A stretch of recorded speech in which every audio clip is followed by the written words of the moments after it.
नमस्कार दोस्तों, मुद्दे की बात में आपका स्वागत है। माघ मेले के दौरान मौनी अमावस्या पर रथ रोके जाने और शिष्यों से मारपीट से नाराज शंकराचार्य अविमुक्तेश्वरानंद 3 दिन से धरने पर बैठे हैं।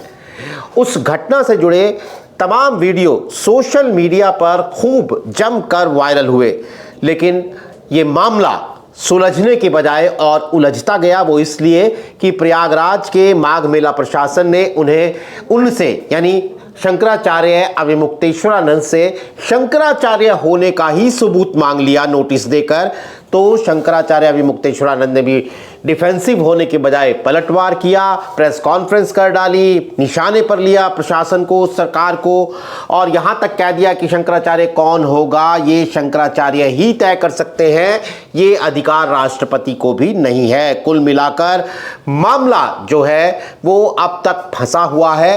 प्रयागराज के माघ मेले में अविमुक्तेश्वरानंद धरने पर ही बैठे हैं, ये आप कह सकते हैं। बड़ा सवाल यह है कि आखिरकार ये मामला जिसने एक बड़े वर्ग में एक बहुत बज़ क्रिएट किया हुआ है, तो बड़ा सवाल यही है कि शंकराचार्य अविमुक्तेश्वरानंद और प्रशासन के बीच उलझा हुआ ये मामला आखिर सुलझेगा कैसे, और ये भी जानना ज़रूरी है कि हालात यहाँ तक पहुँचे कैसे और क्यों। इन तमाम बातों पर चर्चा के लिए हमारे साथ मौजूद हैं हमारे एग्जीक्यूटिव एडिटर कुमार अभिषेक। सवाल कुमार अभिषेक, पहला थोड़ा शुरुआत से शुरू करते हैं कि जैसा मैंने बताया कि प्रयागराज में माघ मेले में मौनी अमावस्या के दिन जिस तरीके से प्रशासन ने अविमुक्तेश्वरानंद और उनके शिष्यों को हैंडल किया, जिसके वीडियो खूब वायरल हुए सोशल मीडिया पर, क्या आपको लगता है कि प्रशासन का वो तरीका जो है वो सही नहीं था या मिसजज किया पूरी सिचुएशन को प्रशासन ने? देखिए, निश्चित तौर पर नीरज, ये प्रशासन ने शायद प्रशासन उस बात को भांपने में नाकाम रहा कि ये मामला कहां तक तूल पकड़ सकता है, और उन्होंने अविमुक्तेश्वरानंद को हल्के में भी ले लिया। देखिए, अविमुक्तेश्वरानंद कुछ भी हो, लेकिन उनकी पहचान एक शंकराचार्य के तौर पर है। बेशक उस पर विवाद है, वो अपनी जगह है, लेकिन एक मुखर शंकराचार्य के तौर पर अगर कोई दिखता है तो वो अविमुक्तेश्वरानंद ही दिखते हैं। ऐसा नहीं है कि सिर्फ सरकार के खिलाफ ही उनके बयान रहे हैं, और राहुल गांधी के खिलाफ भी उनका बहुत सारा बयान आया है। तो वो हमेशा इस बात के लिए जाने जाते हैं कि वो सरकार हो, प्रशासन हो, वो उस बात को उसके मुंह पे कह देते हैं, या फिर वो लड़ने भिड़ने को तैयार रहते हैं। तो उनके मिजाज के बारे में प्रशासन को भी मालूम था, उनके मिजाज के बारे में जो पॉलिटिशियंस हैं, जो सत्ता पक्ष है, जो विपक्ष है, सभी को मालूम है। लेकिन उस दिन जो घटना घटी, निश्चित तौर पर जो अविमुक्तेश्वरानंद जी महाराज हैं, इनको भी ये मालूम है कि माघ मेला में जो पौरुष स्नान था उस दिन कितनी ज्यादा भीड़ रही। लेकिन शंकराचार्य हैं, अपने बग्घी से अपने चलने के लिए जाने जाते हैं, हमेशा छत्र लिए रहते हैं इनके शिष्य, जिसके नीचे वो चलते हैं, बग्घी पे चलते हैं।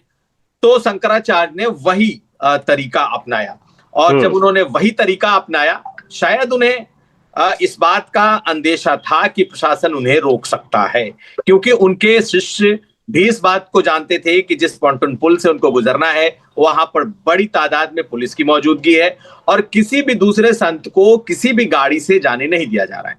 खैर, ये बात अभी तक कोई नहीं जानता कि क्या उन्हें मालूम था या नहीं था, लेकिन मेरा यह मानना है कि अविमुक्तेश्वरानंद जी महाराज जो है, उनके जो शिष्य हैं, या उन्हें इस बात की जरूर जानकारी रही होगी कि शायद इस तरीके से घाट तक नहीं पहुंचा जा सकता। यही वजह है कि उन्होंने बाद में भी कहा कि ठीक है, जहां तक गाड़ियां जा सकती हैं वहां तक मुझे ले जाया जाना चाहिए था, वहां से मैं पैदल जाता।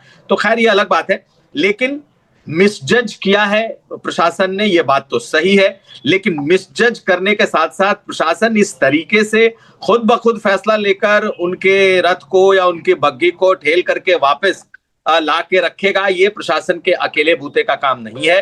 निश्चित तौर पर ऊपर से आदेश रहे होंगे कि चूंकि पौरुष स्नान है, पिछले अगर देखा जाए तो जनवरी में जो भगदड़ हुई थी, जिसमें कई दर्जन लोगों की मौत हुई थी, उसके बाद से प्रशासन भी किसी भी तरह का कोई रिस्क नहीं ले सकता। वो चाहे कितने भी बड़े वीआईपी क्यों ना हो, संत भी क्यों ना हो, तो सरकार और प्रशासन ने उन्हें रोका, इसमें कहीं कोई दो राय नहीं। मिस जज इस सेंस में किया जा सकता है कि शायद उनको इस बात का अंदाजा नहीं रहा होगा कि बवाल इतना बढ़ जाएगा, लेकिन जैसा कि मैंने बताया कि अविमुक्तेश्वरानंद ठहरे उतने ही मुखर, और जब उन्हें लौटाया गया उनके शिष्यों के साथ हाथापाई हो गई, यहां तक कि पुलिस थाने में मारपीट के भी दृश्य सामने आ गए। उसके बाद से ये मामला बिल्कुल हाथ से बेकाबू हो गया, और मुझे लगता है कि प्रशासन ने भी एक तरीके से अपना मन बना करके रखा हुआ था कि इनको हैंडल करना है, अब चाहे कड़ाई से करना पड़े या फिर मान मनभाव से किया जाए, लेकिन वो चीजें जो होनी थी हो गई हैं।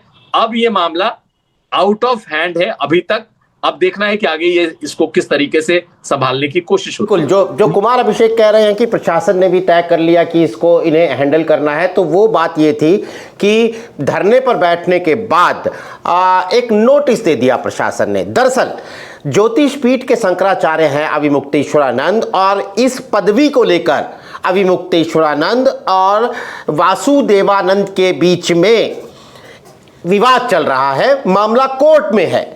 हालांकि वो थोड़ा उलझा हुआ मामला है, सीधे तौर पर मैं इसे ये नहीं कह सकता या हम इसे ये नहीं कह सकते कि शंकराचार्य की पदवी को लेकर मामला है। ये थोड़ा सा उलझाऊ मामला है, लेकिन उनके शंकराचार्य होने पर स्वामी वासुदेवानंद ने एक सवाल उठाया, कोर्ट में चले गए, वहाँ मामला कोर्ट में है।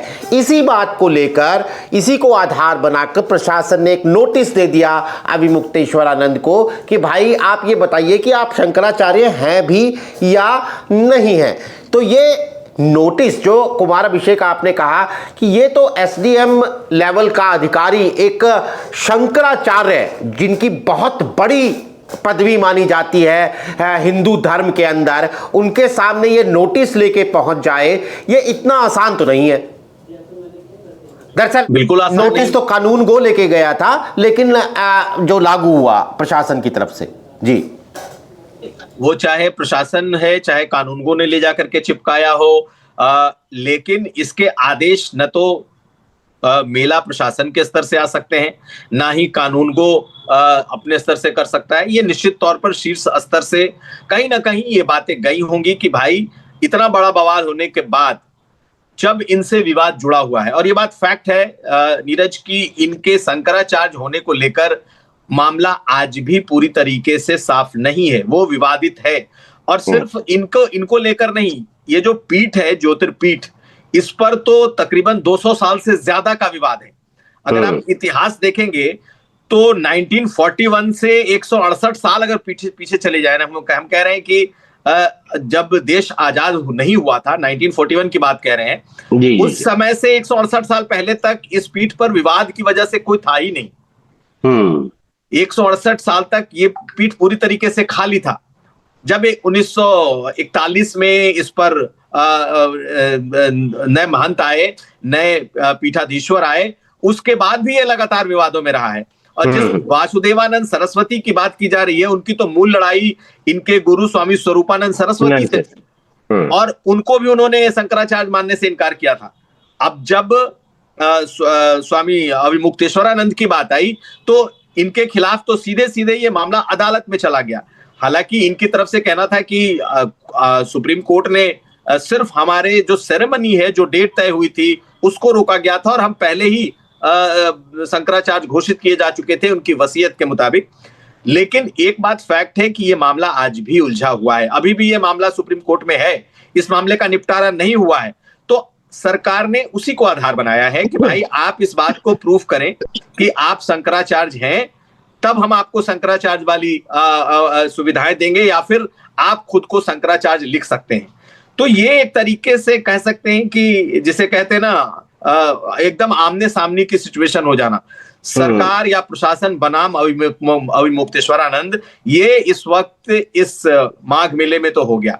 पूरे माघ मेले में कई बार माघ मेला होता है, गुजर जाता है, पता भी नहीं चलता। जो श्रद्धालु होते हैं, जो कल्पवासी होते हैं, वो आते हैं, अलग अलग तिथियों को स्नान करके चले जाते हैं। लेकिन इस बार का जो ये माघ मेला है, इस कंट्रोवर्सी के चलते इतना ज्यादा चर्चा। और कुमार बहुत सारे लोग ये सवाल उठा रहे हैं कि भाई अगर आपको शंकराचार्य होने पे शक था तो साल भर पहले कुंभ मेला हुआ था, वहां पर तो ये शंकराचार्य की हैसियत से थे, तमाम चीजें की थी।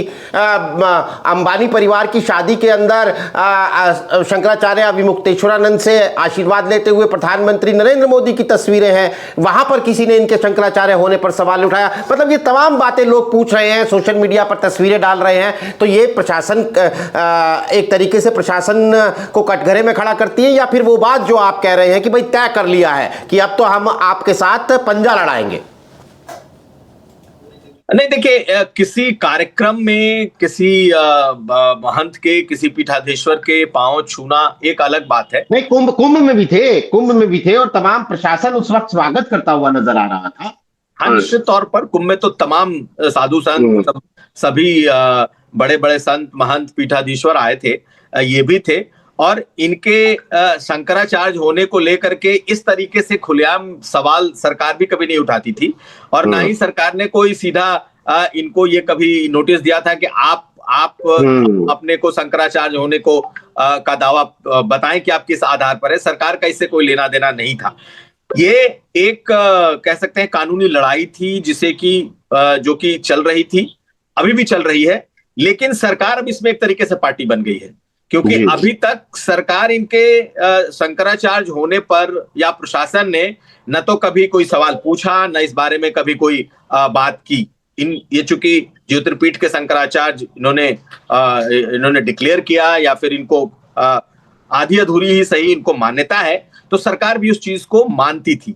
लेकिन इस बार जब ये बिल्कुल मामला आमने सामने का हो गया, ये प्रशासन और इनके बीच की खुलेआम लड़ाई जैसी चीजें दिख गई सामने, उसके बाद सरकार ने भी, मुझे लगता है कि तय कर लिया कि भाई इनकी भी जो पदवी हो उस पर ही सवाल खड़े किए जाएं।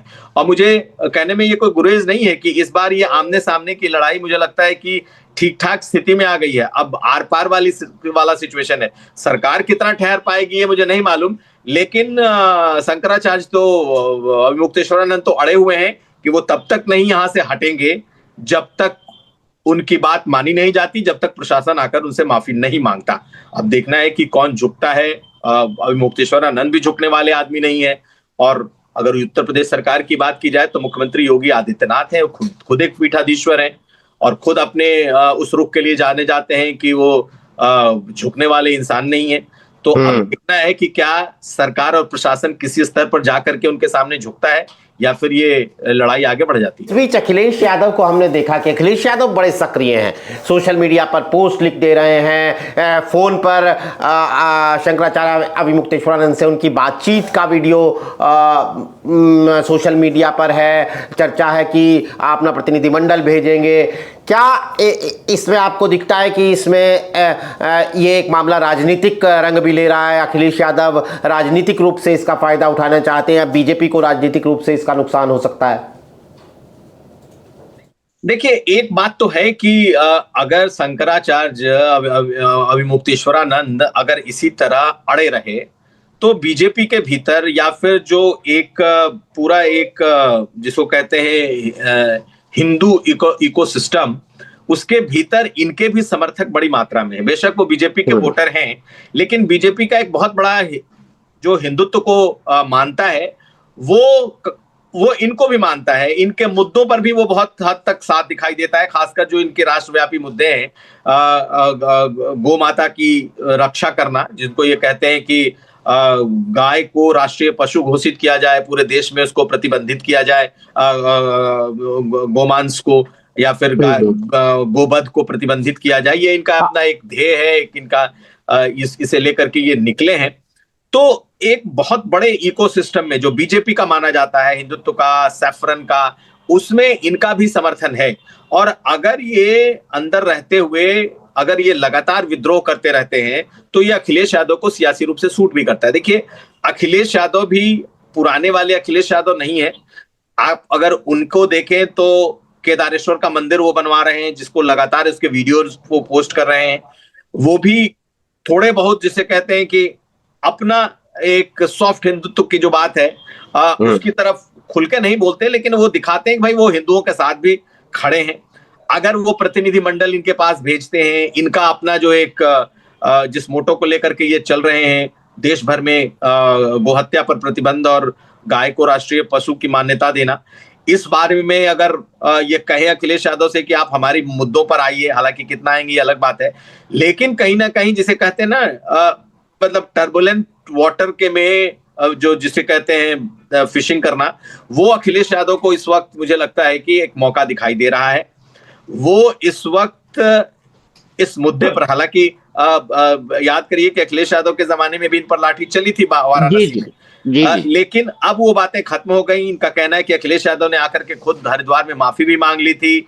अब अखिलेश यादव इनसे फोन पर भी टच में है, और अगर ये जितना सरकार के खिलाफ, जितना यूपी गवर्नमेंट के खिलाफ, मोदी सरकार के खिलाफ या सरकारों के खिलाफ बोलेंगे, वो अखिलेश यादव को उतना ही सूट करेगा। उन्हें लगता है कि एक बड़ा तबका है जो बीजेपी के फोल्ड में रहते हुए भी बीजेपी से नाराज हो सकता है, जो शंकराचार्य के साथ हुआ, मुक्तेश्वरानंद के साथ जो हुआ उससे नाराज हो सकता है। तो वैसे लोगों को भी वो अखिलेश यादव भी चाहेंगे कि वो उनको अपनी तरफ कर सके, या कम से कम इस मुद्दे को उठा करके ये दिखा सके कि देखो बीजेपी हिंदुत्व की बात तो करती है, लेकिन अपने ही शंकराचार्य के साथ कैसा व्यवहार कर रही है, किस तरीके का उसका आचरण है। जिस तरीके से वो बैठे हैं, एक तरीके से धरने पर तो नहीं है, उन्होंने खुद कह दिया कि मैं धरने पर नहीं हूं, लेकिन वो लगातार बाहर बैठे हुए हैं और यही चीजें दिन दुनिया में प्रसारित हो रही हैं। तो मुझे लगता है बीजेपी के भीतर भी एक तरीके की चर्निंग है, और बाकी अखिलेश यादव तो इस मुद्दे का पूरा फायदा उठाएंगे। तो अब ये मामला सुलझेगा कैसे? क्या फिर कोई क्या आरएसएस की कोई सक्रियता, विश्व हिंदू परिषद जैसी कोई संस्था बीच में आएगी? सरकार का कोई प्रतिनिधि मंडल मुनव्वल करने जाएगा? आपको क्या लगता है पुराने अनुभवों के आधार पे या फिर मौजूदा स्थिति के आकलन से कि अब ये मामला कैसे सुलझेगा? देखिए, निश्चित तौर पर इन्हें तो मनाना पड़ेगा। ऐसा नहीं हो सकता कि सरकार डंडे के जोर पर इनका मुंह बंद करा पाएगी, क्योंकि जो लोग मुक्तेश्वरानंद को जानते हैं वो ये भी जानते हैं कि वो बिल्कुल मुखर किस्म के इंसान हैं, वो बोलने और लड़ने भिड़ने वाले आदमी हैं। तो कौन मनाएगा, कैसे मनाएगा, ये कैसे मानेंगे? बीजेपी के भीतर कई सिस्टम काम करते हैं। हो सकता है कि एक तबका उसमें से निकले और ये कहे कि नहीं, उनके साथ गलत हो रहा है, उनको मनाया जाना चाहिए। हो सकता है इसमें से ही कुछ लोग जा करके मिले, जिसे कहते हैं ट्रैक टू डिप्लोमेसी टाइप की चीज, यानी कि कोई हिंदुवादी संगठन ही आ गया है जिसे सरकार का समर्थन प्राप्त हो, और जाकर के उनसे मिले, उनको समझाए। या फिर सरकार लास्ट में अगर ऐसा लगता हो कि नहीं, इनके से ज्यादा नुकसान हो जाएगा, तो प्रशासन को तो सिर्फ आदेश का इंतजार है कि प्रशासन जाएगा और माफी मांग लेगा।